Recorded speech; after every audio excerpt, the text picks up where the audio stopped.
the approach with Post-Mortem was, I'm a filmmaker who has had a lot of the experiences they had, and maybe we can talk on a slightly different level than most interview shows. And it's something that can bring out a comfort level that maybe isn't there in a more formalized situation, but that we come from the same battlegrounds and we can talk in the same language.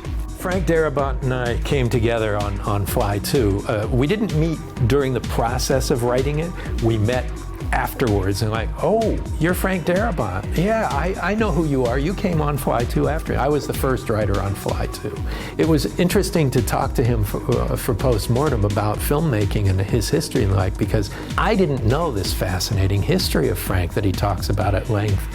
You know, where he came from, you know, the refugee camps in France and you know, this background that no wonder he's drawn toward the dark side of storytelling. Incredible story. It is an incredible story. It's actually a story I've always wanted to tell, not specific to my parents, but specific to the event, because it's so amazing.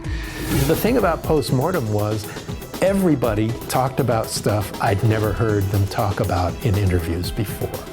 And maybe it was because we weren't trying to promote their next movie or do a big, you know, talk show style thing, but just have a conversation between people who love this genre and making films within the genre. And because so many of the guys were friends, you start forgetting about there being cameras there.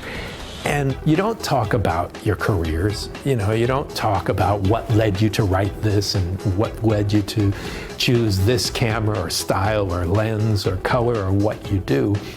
And so this was an opportunity to do that and learn these things. You know, I did not know Rob very well. He was one of the guests on Post-Mortem who was not somebody I had a long history with and knew a lot about.